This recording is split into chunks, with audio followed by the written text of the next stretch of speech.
Gênesis, capítulo de número 6. Vamos ler a partir do verso de número 13. Graças a Deus. Diz assim: Então disse Deus a Noé: O fim de toda a carne é vindo perante a minha face, porque a terra está cheia de violência. Eis que os desfarei com a terra. Faze para ti uma arca da madeira de gofer. Farás compartilhamento na arca, e a betumarás por dentro e por fora com betume. E desta maneira a farás: de 300 côvados o comprimento da arca, e de 50 côvados a sua largura, e de 30 côvados a sua altura. Farás na arca uma janela, e de 1 côvado a acabarás em cima, e a porta da arca porás ao seu lado. Far-lhe-ás andares, baixo, segundo e terceiro, porque eis que eu trago um dilúvio de água sobre a terra, para desfazer toda a carne que há espírito de vida debaixo dos céus. Tudo o que há na terra expirará.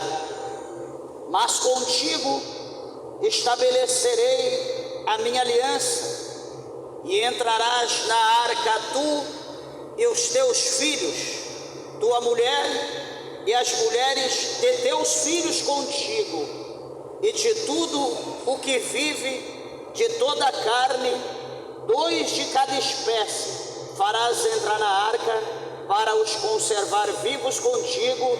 Macho e fêmea serão, das aves conforme a sua espécie, e dos animais conforme a sua espécie, e de todo réptil da terra conforme a sua espécie. 2 de cada espécie virão a ti para os conservar em vida. E leva contigo de toda a comida que se come, e ajunta-a para ti, e te será para mantimento a ti e a eles. Assim fez Noé, conforme a tudo o que Deus lhe mandou, assim o fez. Amém? Podeis assentar, meus irmãos. Desocupe as tuas mãos e dê uma salva de palmas para Jesus.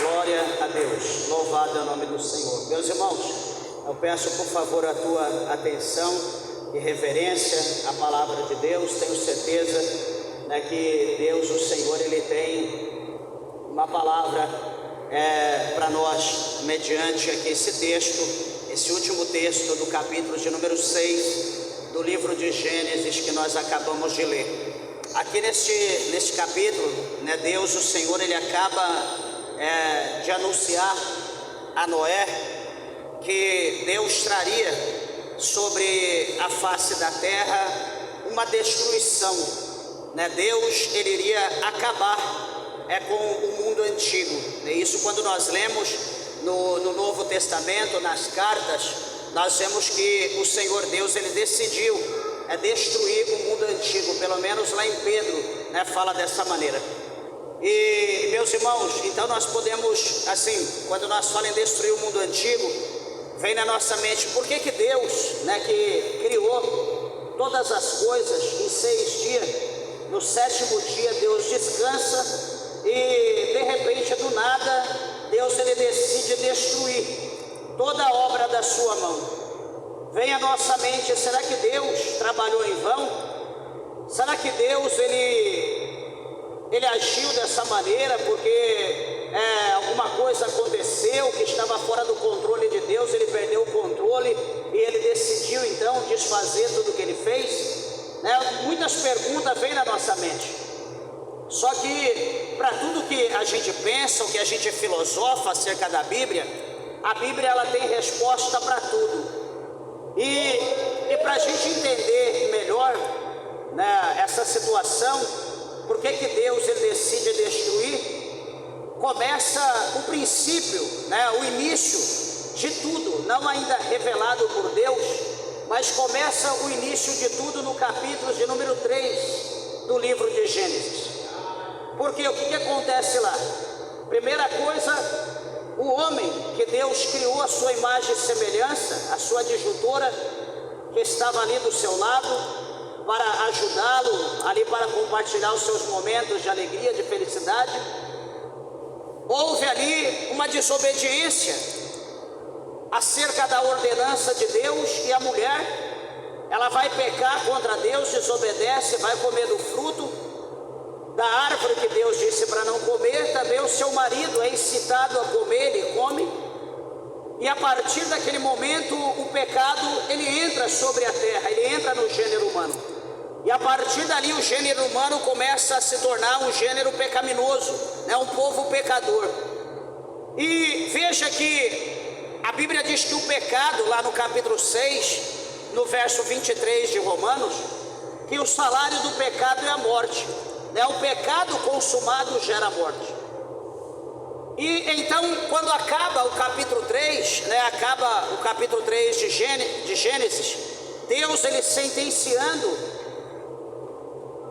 a serpente que seduziu Eva, Deus sentenciando a Eva, Deus sentenciando Adão e Deus sentenciando a terra. E acaba então Deus excluindo Adão, expulsando Adão do jardim do Éden, ou mais conhecido, do paraíso. A partir de então nós entramos no capítulo 4 do livro de Gênesis. Quando entramos no capítulo 4, a palavra de Deus vai mostrar para nós que Adão e Eva, eles se conhecem intimamente, eles se relacionam, não que antes não havia, mas agora, sobre o pecado. Ele já no corpo pecaminoso, já não era na inocência como era antes do pecado. Antes era na inocência, ambos estavam nus, tranquilo, e ninguém via nada fora do normal, era tudo normal. Mas a partir do momento que os seus olhos se abriram por causa do pecado, o homem viu a nudez da mulher e a mulher viu a nudez do homem. Então a partir daí o pecado entrou neles. E agora no capítulo 4 a Bíblia diz que a princípio eles terão 2 filhos. Vai ter Caim e vai ter Abel, 2 filhos. E a Bíblia diz que aqueles homens vão crescer, um vai ser cultivador da terra e outro vai cuidar de animais, no caso Abel, e Caim da terra. E eles vão crescendo e no conhecimento das ordens, das ordenanças, daquilo que era passado por Deus,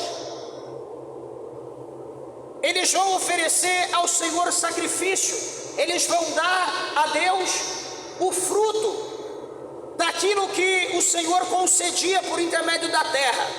Então a Bíblia diz que Abel, ele vai pegar o melhor do seu gado, ele vai pegar o melhor dos seus animais, e Abel vai oferecer em sacrifício a Deus.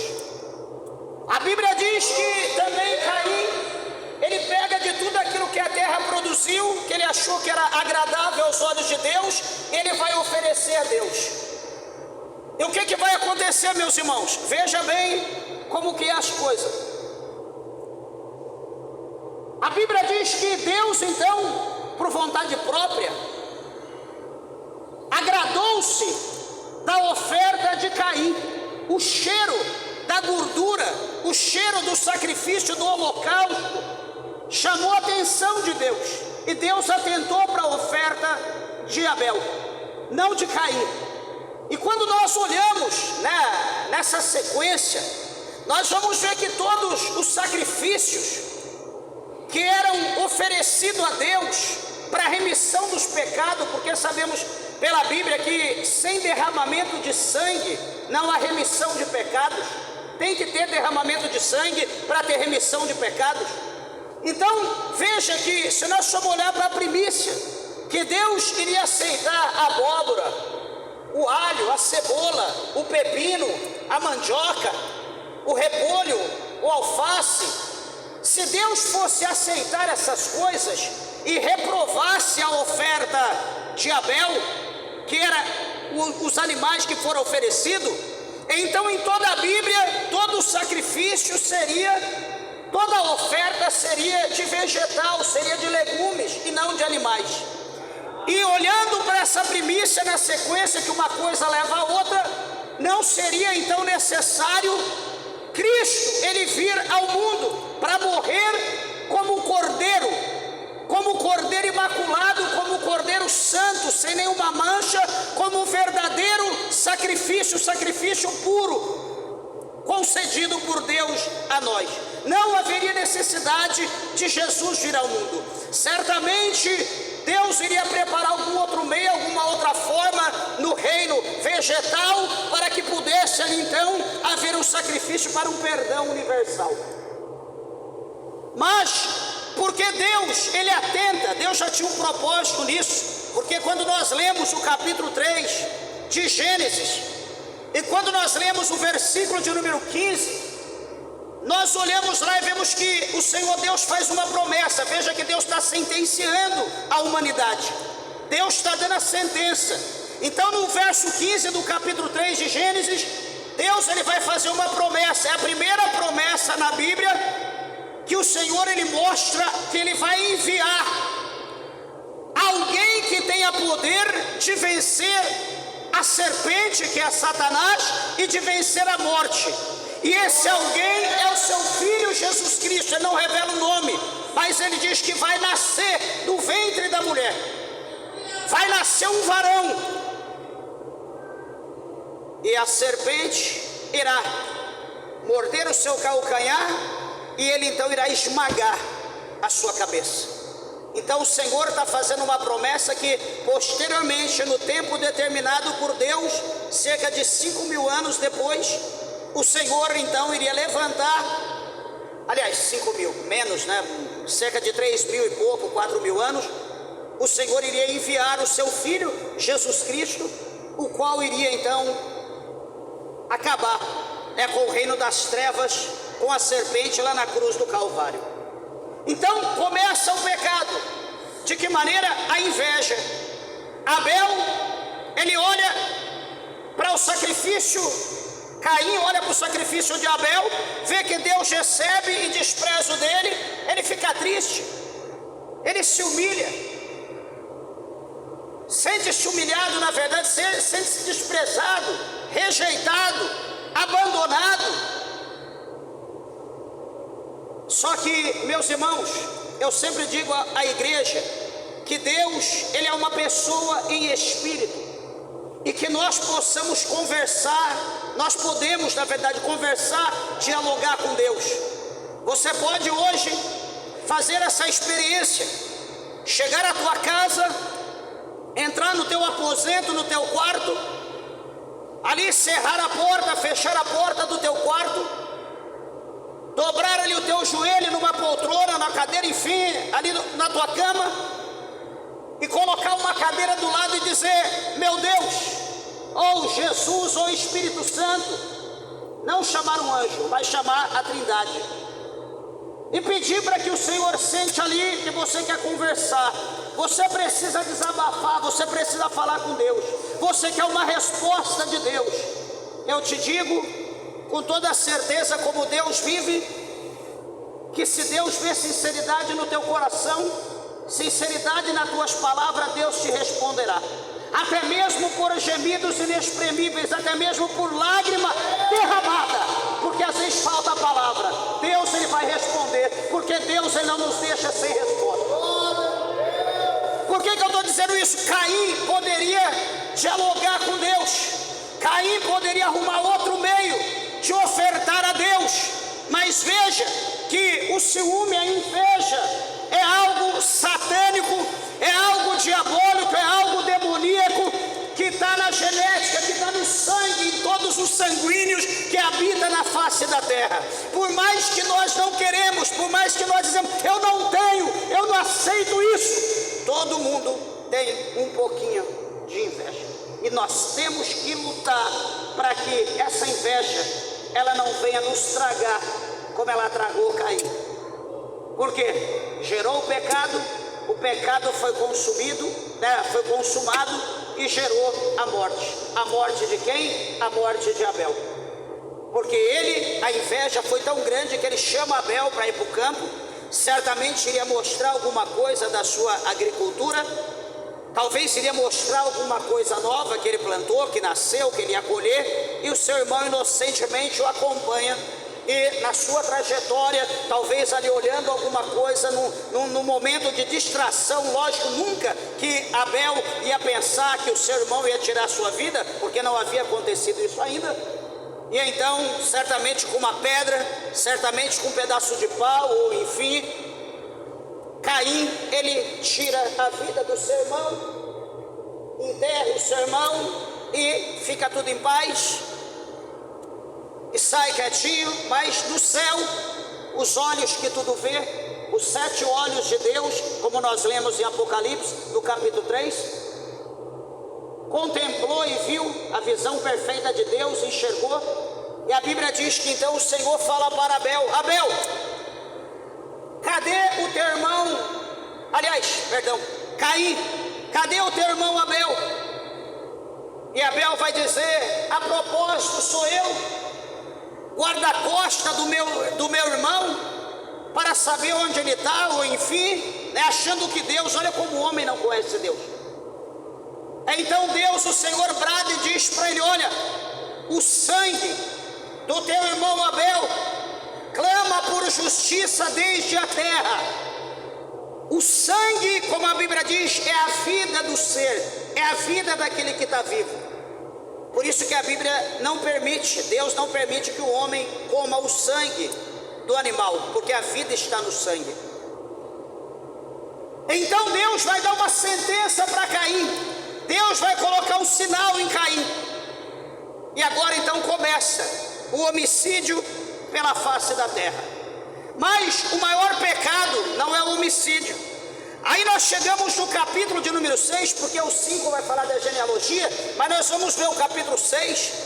A Bíblia vai mostrar para nós que há agora a corrupção de uma forma desordenada ou generalizada do gênero humano. Há uma corrupção, aonde, quem já leu o capítulo 6 a partir do verso 1, a Bíblia vai mostrar para nós que o homem, eles se multiplicam de uma maneira muito grande sobre a face da terra, e nascem as filhas daqueles homens. E as filhas eram belas, mulheres bonitas, como se tem hoje, todo tipo de pessoas, e tinha as mulheres bonitas, talvez era mais bonita, tinha mais bonitas do que menos bonita. E a Bíblia vai mostrar para nós no verso 2, que os filhos de Deus, eles viram as filhas dos homens, e eles se atraíram por elas, sentiram atraídos. E a Bíblia diz que então eles a tomaram para si, se relacionaram e fizeram elas mulheres. E a Bíblia vai dizer para nós que então, por intermédio desse relacionamento, nasceram então os gigantes na face da terra, no início do mundo antigo. Mas esse é o problema não. A situação, a Bíblia vai mostrar para nós que o Senhor, olhando para tudo aquilo, ele vai dizer que o espírito dele não contenderá com o espírito do homem para sempre, porque ele diz que o homem, ele é carne, o homem, ele é pó. Porém, os dias do homem, naquela época, no início, era 120 anos. No começo, os dias do homem eram 120. Depois foi para 80, depois para 70, e hoje nós chegamos onde a gente chegou.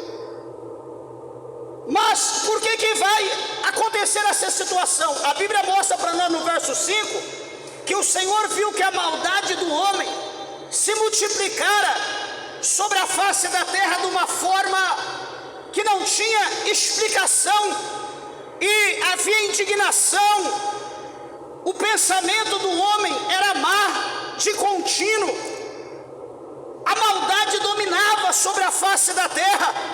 Então a Bíblia vai dizer que Deus, ele vendo tudo aquilo, Deus então, a primeira vez que a Bíblia mostra que Deus, ele se arrepende de ter feito alguma coisa, Deus ele se arrepende de ter criado o homem, e Deus então ele vai decidir destruir toda a alma vivente que há embaixo do céu. Deus vai destruir tudo. Ele já havia decidido.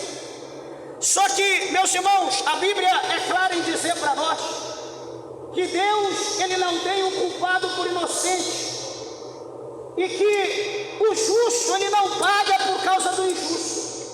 Aquilo que o homem fizer, ele vai pagar por aquilo. Tudo que ele plantar, ele vai colher.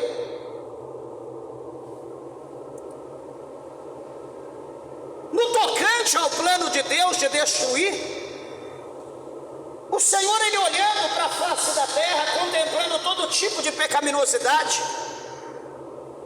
a Bíblia diz que os olhos de Deus vai contemplar um homem, que esse homem é um homem diferente. A Bíblia diz que o nome dele é Noé, e a Bíblia diz que este Noé achou graças aos olhos de Deus. Deus olhou para Noé e percebeu algo diferente em Noé. Deus olhava para todos e via que Noé era o oposto. Deus viu que em meio ao mundo corrompido, um homem, ele conseguia viver de uma forma íntegra. Ele conseguia viver de uma forma que chamou a atenção e que agradou a Deus. E a palavra do Senhor vai mostrar para nós então que Noé, ele era justo e perfeito na sua geração. E a Bíblia diz que Noé, ele andava com Deus. Olha, meus irmãos, como que isso aqui é interessante. Eu olho para esse texto, eu olho para essa parte, do verso de número 8 e verso de número 9 do capítulo 6 de Gênesis.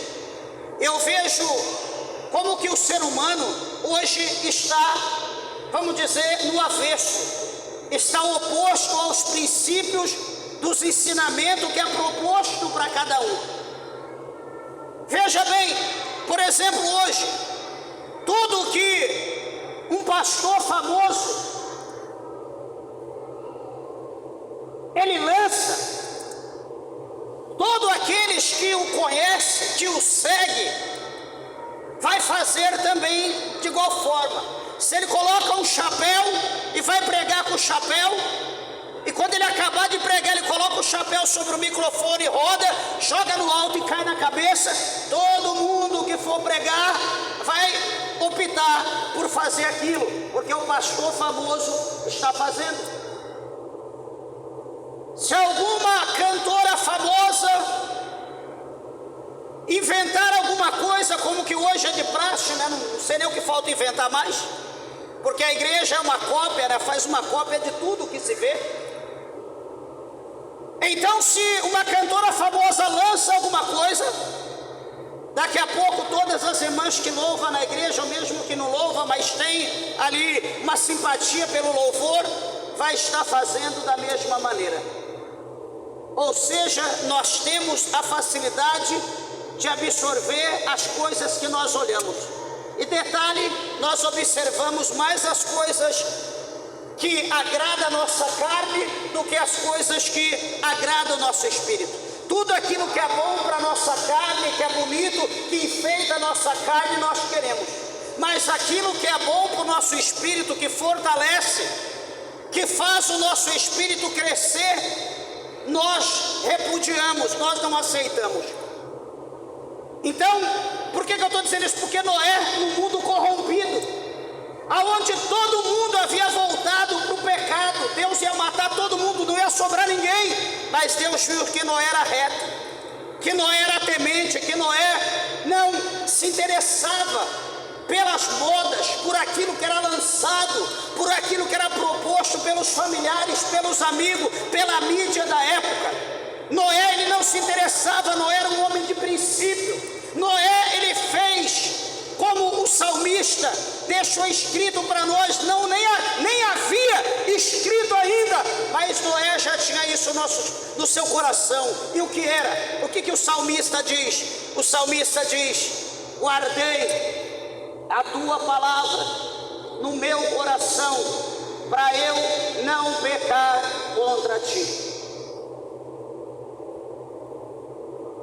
Se cada um de nós tiver a palavra de Deus guardada no nosso coração, nós vamos caminhar na terra íntegro, nós vamos caminhar na terra fiel, nós vamos caminhar na terra desviando de todo tipo de mal, de tudo que é errado, se a palavra estiver guardada no nosso coração. Mas e se a palavra não tiver? Como que eu guardo a palavra?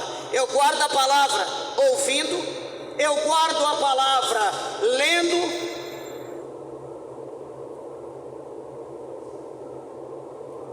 se eu não sei ler, eu sei ouvir, e se eu sei ouvir, eu vou guardar. Se eu sei ler e ouvir, certamente eu vou ler e vou guardar a palavra de Deus no meu coração. Mas, e se eu não ler?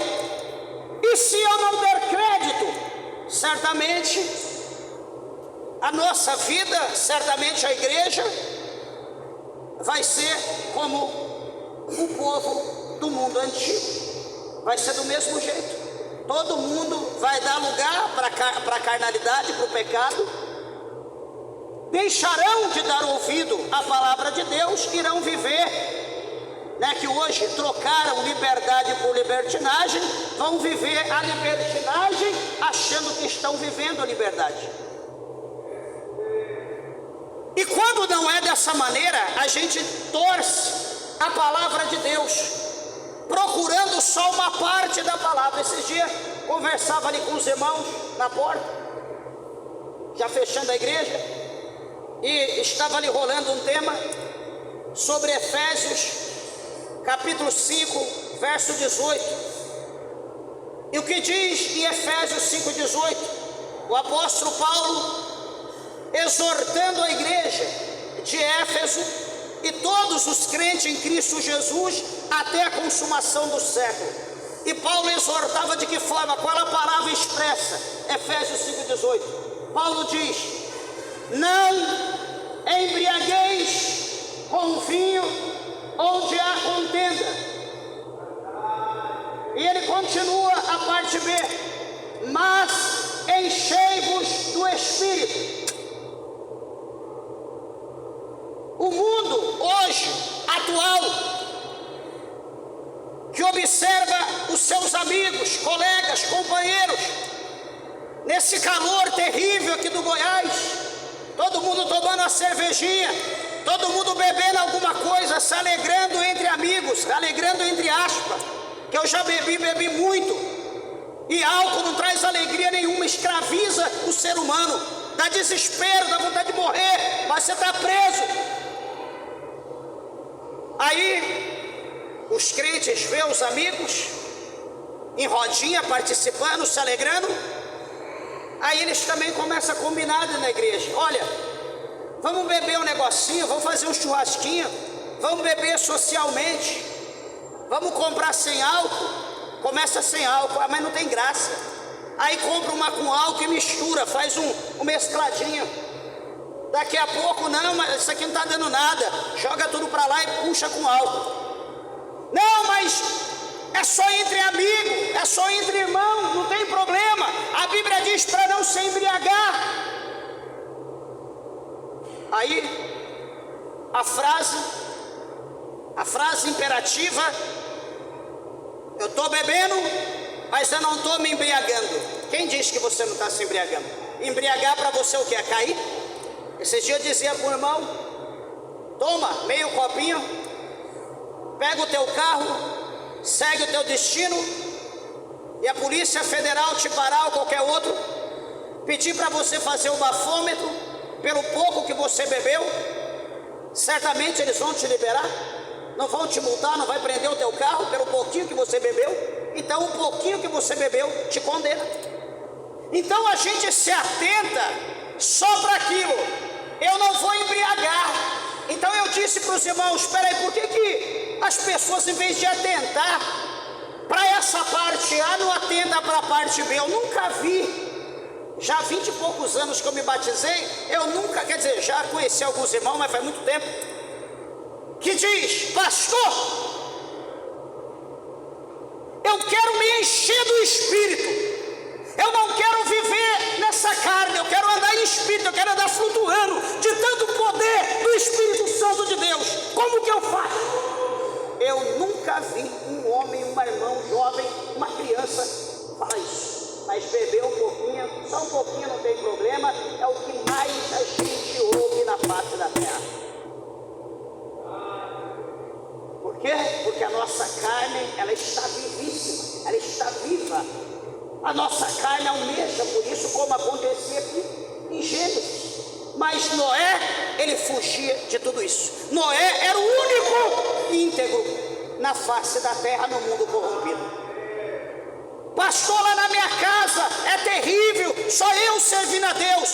Olha para Noé, inspira-se Noé. Pastor, lá no meu trabalho, só misericórdia, não sei quantas pessoas. Qual é o teu nome? Meu nome é X, mas o meu vulgo é Noé. Seja Noé, aonde você for. Não se contamine. Por quê? Porque há uma sentença lavrada pelos céus. E essa sentença, a Bíblia diz que ela vai ser executada sobre todos os filhos da desobediência. Você crendo, você acreditando ou não, a sentença de Deus vai ser executada sem misericórdia, diz a Bíblia. Por que eu estou falando isso, meus irmãos? Que vale a pena ser fiel. Pastor, mas estão me taxando de quadrado. Pastor, estão me taxando disso ou daquilo. Não importa. O que importa é o que Deus acha de você. Olha, meus irmãos, como vale a pena ser fiel. Tem um louvor que diz que vale a pena ser fiel. Um louvor muito lindo. Por que vale a pena ser fiel? Nós lemos aqui no capítulo 6. Nós lemos no verso de número 18. Veja bem, ouça. O Senhor diz: Noé, mas contigo, com você, estabelecerei a minha aliança, e entrarás na arca, tu, teus filhos, tua mulher e as mulheres dos teus filhos contigo. Ponto final. O que a Bíblia está mostrando para nós aqui? Que Deus, escute bem, escute. Deus tem compromisso com quem tem compromisso com Deus. Aí eu pergunto: você tem compromisso com Deus? Você está sendo fiel a Deus? Ah, pastor, eu sou fiel só à noite, quando eu vou na igreja. À noite a gente tem que ser como todo mundo, mas de dia eu sou como todo mundo onde eu estou. Desculpa eu dizer, mas não posso deixar de não fazer você ouvir que você está sendo um falso seguidor. Porque o homem de Deus, a mulher de Deus, aonde ele for, ele tem que ser a mesma coisa, o mesmo crente. Não pode ser aquele crente super-herói, entra ali dentro, ali fecha a gabine telefônica, arranca o terno e sai voando. Opa, não, o crente ele é o que ele é em todo lugar. Pastor, mas eu tenho que ir naquele lugar, porque aquele lugar vai me servir, eu vou ser abençoado por causa daquele lugar, eu vou dar um dízimo melhor na igreja por causa daquele lugar, porém, eu vou ter que mudar isso, eu vou ter que mudar aquilo, para poder ser abençoado por Deus. Sabe qual é o meu conselho? Fuja, que aquilo vai ser um laço, para te envergonhar, para envergonhar a igreja, para envergonhar Cristo, para envergonhar o teu Salvador. Fuja. Pastor, mas o negócio é bom. Não é bom não. Bom é o que Deus prepara para você. O que Satanás prepara é laço para te destruir, para te tirar da presença de Deus. Labassúria, candarábia, surimicanda, labracheia. Quando as pessoas que não sabem orar, e tem um ditado aí do Oriente, né, que muito tempo a gente ouve falar, talvez alguém nunca ouviu, mas vai ouvir, que diz que quem não sabe, na linguagem literária, quem não sabe rezar, xinga a Deus. Então quem não sabe orar, ofende a Deus. De que maneira? Deus, eu estou desesperado, cuidado que Deus te prova. Leia capítulo 3 de Eclesiastes, que diz que há um tempo determinado para todo propósito embaixo do céu.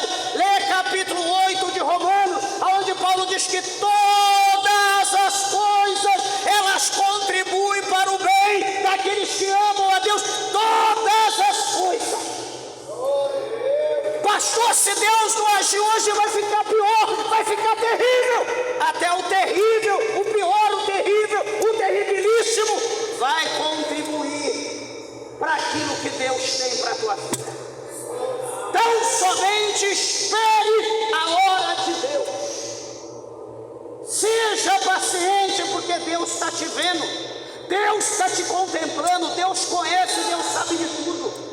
Não coloque a mão onde tu não alcança, não coloque o pé onde tu não alcance, porque você pode ser decepcionado em qualquer atitude e direção que você fizer, sem ser da vontade do Eterno, você será responsável. Nós precisamos, independente da circunstância, ser submisso a Deus. A Bíblia diz para nós, no livro de Reis, a Bíblia fala de um homem chamado Micaías. A Bíblia não fala muito a respeito de Micaías, mas a parte que Deus mostra, Micaías, ele no lugar preso, imagina como fosse baixo daquela pia, metro por metro, largura, comprimento, altura, e Micaías estava lá dentro, trancado, estava preso, sem comida, sem bebida. Por que Micaías estava na masmorra? Por que ele estava preso? Qual era o problema? O que ele fez? Por ele profetizar, por ele falar a verdade para um rei pagão, para um rei que apostatou da verdade, para um rei que levou toda a sua nação a adorar Baal. Ele estava preso como recompensa por ser fiel a Deus. Pastor, mas eu vou ser humilhado por ser fiel a Deus. Igreja, tira a soberba do teu coração, tira a altivez do teu coração.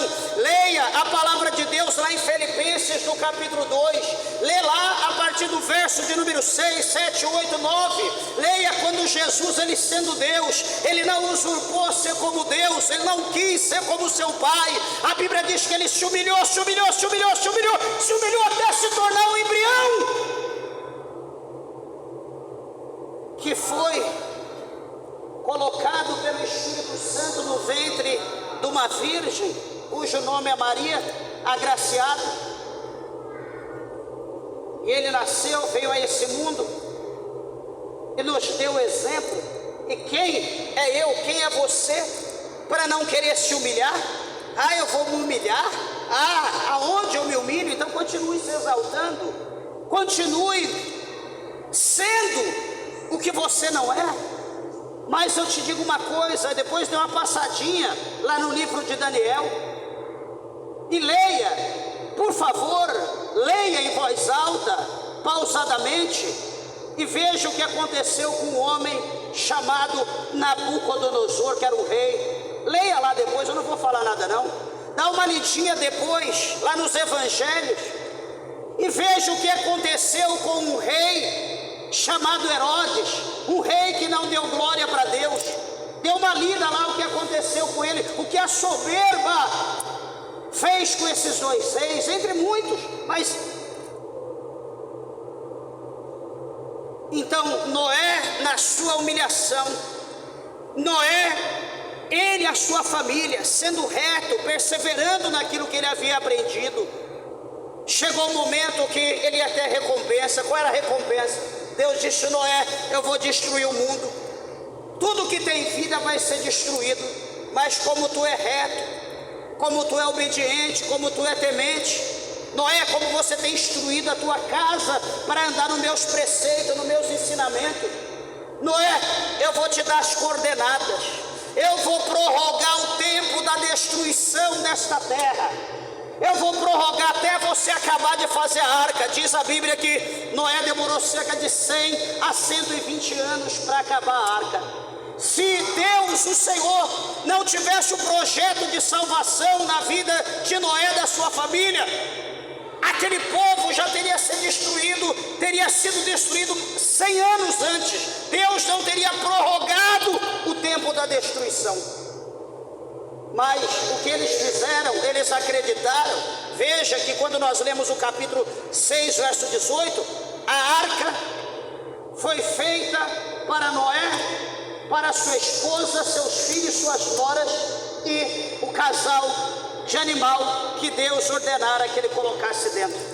Os animais estavam mais prudentes, estavam mais inteligentes do que o ser humano, de maneira que eles alcançaram livramento, salvação, enquanto o gênero humano da época que se sentia pereceram nas águas do dilúvio.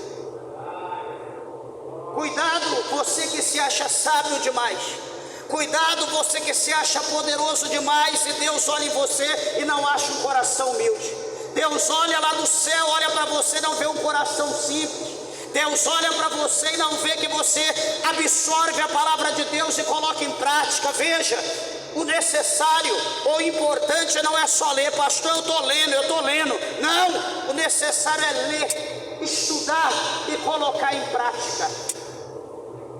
O salmista, ele escreveu dizendo: ó Senhor, como eu amo a tua lei, ela é a minha meditação todo dia. Quando muito, a gente abre a Bíblia, quando vem à igreja, quando não esquece. Temos a Bíblia, talvez como um enfeite. Esses dias, conversando com a minha esposa, ela dizia que na religião dela, antes de conhecer Jesus, ela viveu na Umbanda, ela e a sua família, e tinha lá a Bíblia aberta, no Salmos 91, supostamente estava quase dessa cor a folha, não de sujeira, mas com o tempo ali aberto. Ela dizia que quando ia limpar a Bíblia, só faltava chegar na ponta do pé, com aquele cuidado para colocar a mão. Eu disse para ela: e se saísse a página, se passasse um vento e tirasse do Salmo 91, e agora? O que vocês iam fazer? Porque ninguém conhecia nada. Como que ia achar de novo? E agora? Como que a gente vai receber o livramento se não está no Salmo 91? Então, ou seja, cuidava com todo aquele cuidado, mas não lia, não folheava, não colocava em prática, só tinha lá aberto. Está aqui, ó, aberto. Que poder a tua Bíblia tem lá, fechada ou aberta, se você não a lê, se você não a estuda e se você não a pratica? Às vezes nós podemos olhar e dizer: pastor, não tem mais jeito, as coisas estão tudo no avesso, então seja de direito. Não entra no avesso, seja de direito. Pastor, mas está todo mundo falando mal, não importa. Aguarda o momento que há uma palavra de Deus para a humanidade. E a palavra está lá no capítulo 3 da carta do apóstolo São Pedro, quando ele diz para o seu povo, naquela época que também é para mim, é para você, é para todos nós.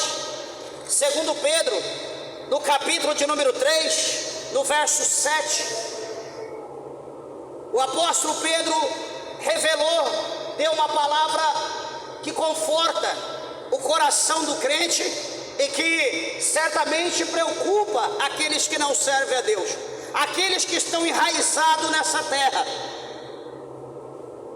Segundo Pedro, capítulo 3, verso 7, diz assim: mas os céus e a terra que agora existem, pela mesma palavra, se reservam como tesouro e se guardam para o fogo até o dia do juízo e da perdição dos homens ímpios. Este céu e esta terra está sendo guardada. Só que detalhe, aqui no capítulo 3 no verso 10 do livro do Apocalipse. Uma palavra linda que o varão presbítero Dailton gosta. Apocalipse 3:10. Para 3:7 de Pedro é preocupante. Agora para outro, Apocalipse 3:10 diz: como guardaste a palavra da minha paciência, também eu te guardarei na hora da tentação que há de vir sobre todo mundo, para tentar os que habitam a terra. Você está vendo? Os dias que vão vir não são dias bons.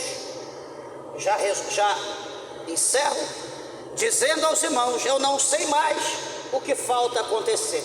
Eu lembro uma vez, quando eu estudava teologia, o professor disse: se Deus não destruir, não punir, não fizer alguma coisa hoje na terra contra os habitantes da terra, Deus terá que pedir perdão para os habitantes de Sodoma e Gomorra, que ele destruiu com fogo e enxofre. Porque o mundo hoje está do mesmo jeito ou pior. Então, igreja, eu digo aos irmãos: não espere nada melhor. Espere unicamente a vinda de Cristo. Jesus está voltando. O escritor aos Hebreus, ele diz que um pouquinho de tempo, o que há de vir virá e não tardará. Vale a pena ser humilhado, vale a pena ser reprovado pelas pessoas, vale a pena ser desprezado, ser apedrejado, não importa o que lhe aconteça. A graça de Deus é derramada sobre a tua vida, e o galardão de Deus está com ele, para dar a cada um segundo a sua obra. Então, independente do que acontecer, saiba que Deus tem uma promessa. Saiba que Deus tem um lugar de refúgio, Deus tem um lugar de proteção, Deus tem um lugar melhor para a vida daqueles que confiam nele, daqueles que dependem, que esperam unicamente nele. Meus irmãos, que Deus abençoe vossas vidas. As horas se foram, o tempo encerraram. As palmas bem alegre, exalta e glorifica o nosso Deus, em nome de Jesus.